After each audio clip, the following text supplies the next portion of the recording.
Assalamualaikum warahmatullahi wabarakatuh. Alhamdulillah, alhamdulillahi rasulillah amma ba'd. Pertama, marilah kita haturkan rasa puji syukur kita kepada Allah Subhanahu wa taala yang telah memberi kita rahmat iman, kesehatan, dan berbagai karunia yang tidak dapat dihitung. Semoga kita kelak mendapatkan tempat di sisinya. Amin, amin ya rabbal alamin. Kedua kalinya, salawat serta salam semoga tetap terlimpahkan kepada junjungan kita Nabi Agung Nabi Muhammad Sallallahu Alaihi Wasallam yang telah menuntun kita untuk bagaimana menjadi hamba yang benar, dan kita telah ditunjuk kepada Allah kepada jalan yang lurus, yaitu ad-dinul Islam. Semoga kita di hari nanti mendapatkan syafaatnya. Dalam 7 menit ke depan, saya akan menyampaikan kajian Islam dengan judul Iman, Islam, dan Ihsan. Kajian ini bersumber dari buku ini yang berjudul Kajian Hadis Iman, Islam, dan Ihsan dalam Perspektif Pendidikan Agama Islam, karya Kulliyatun Edugama volume 6 nomor 2 Desember 2020, halaman 112. Teman-teman sekalian, Umar bin Khattab radhiyallahu an berkata, "Dahulu kami pernah berada di sisi Rasulullah Shallallahu Alaihi Wasallam. Lalu datanglah seorang laki-laki yang bajunya sangat putih, rambutnya sangat hitam. Dia tampak padanya bekas-bekas perjalanan. Tidak seorang pun dari kami mengenalnya, hingga dia mendatangi Nabi Shallallahu Alaihi Wasallam, lalu menyandarkan lututnya pada lutut Nabi Shallallahu Alaihi Wasallam. Kemudian ia berkata, 'Wahai Muhammad, kabarkanlah kepadaku tentang Islam.' Rasulullah Shallallahu Alaihi Wasallam menjawab, 'Kesaksian bahwa tidak ada Tuhan yang berhak disembah selain Allah, dan bahwa Muhammad adalah hamba dan utusannya. Mendirikan sholat, menunaikan zakat, dan puasa Ramadan serta haji ke Baitullah jika kamu mampu berpergian kepadanya.' Dia berkata, 'Kamu benar.' Umar berkata, 'Maka kami kaget terhadapnya karena dia menanyakannya dan membenarkannya.' Dia bertanya lagi, 'Kabarkanlah kepadaku tentang iman itu.' Beliau menjawab, 'Kami beriman kepada Allah Subhanahu wa taala, malaikat-malaikatnya, kitab-kitabnya, para rasulnya, hari akhir, dan takdir baik dan buruk.' Dia berkata kembali, 'Kamu benar.' Kemudian laki-laki itu bertanya kepada Rasul, 'Kabarkanlah kepadaku tentang ihsan itu.'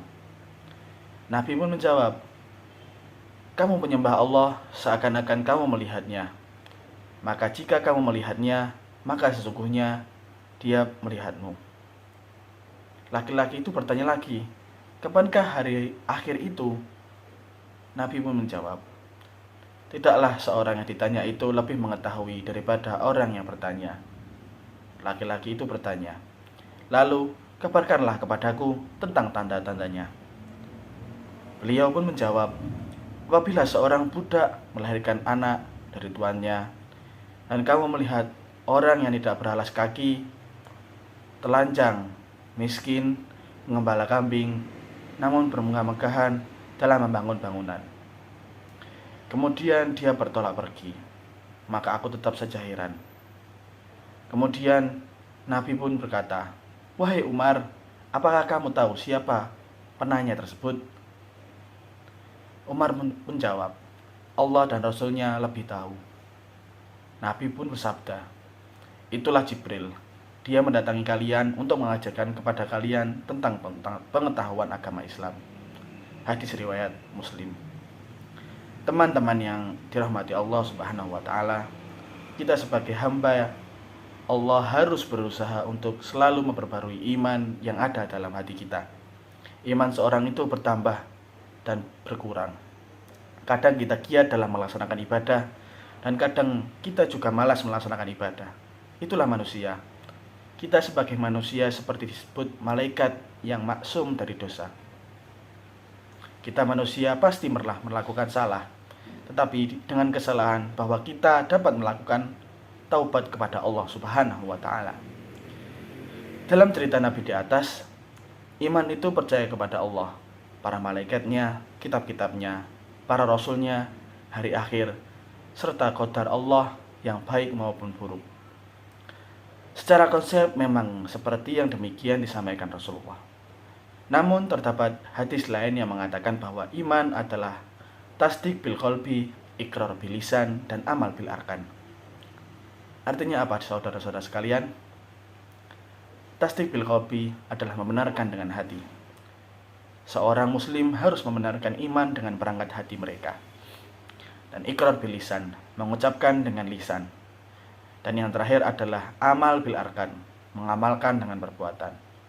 Poin ketiga di atas harus kita wujudkan dalam diri kita masing-masing, teman-teman sekalian. Tidaklah seorang percaya akan tetapi masih melaksanakan perbuatan yang dicela Allah Subhanahu wa taala dan Rasulnya. Ketiga poin tersebut harus berjalan beriringan satu sama lain. Seorang yang ada di dalam hati ada iman, pasti segala tindakan yang dilakukan dengan pertimbangan iman, ketakwaan, dan kepatuhan merupakan ciri-ciri orang yang beriman. Allah Subhanahu wa taala berfirman dalam Al-Qur'an, A'udzubillahi minasyaitonirrajim, Bismillahirrahmanirrahim. Innama kana qaulal mu'minina idza du'u ilallahi wa rasulihi liyahkumu bainahum ayyaqulu sami'na wa ata'na wa ulaika humul muflihun. Artinya, sesungguhnya jawaban orang-orang mukmin bila mereka dipanggil kepada Allah Subhanahu wa taala dan Rasulnya agar Rasul menghukum, mengadili di antara mereka adalah ucapan kami mendengar dan kami taat. Dan mereka itulah orang-orang yang beruntung. Quran Surat An-Nur ayat 51. Teman-teman rahimakumullah, aspek-aspek tentang iman yang dapat dipercaya dalam hati, berikrar dengan lisan, dan mengamalkan dengan tindakan nyata.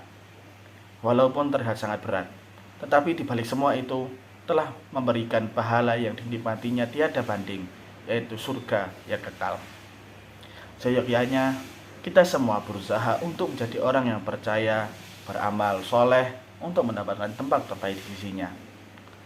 Marilah kita semua bersama-sama mewujudkan lingkungan yang percaya, dimulai dari keluarga, masyarakat, yang akhirnya seluruh komponen negara hingga terwujud Indonesia sebagai baldatun thayyibatun wa rabbun ghafur.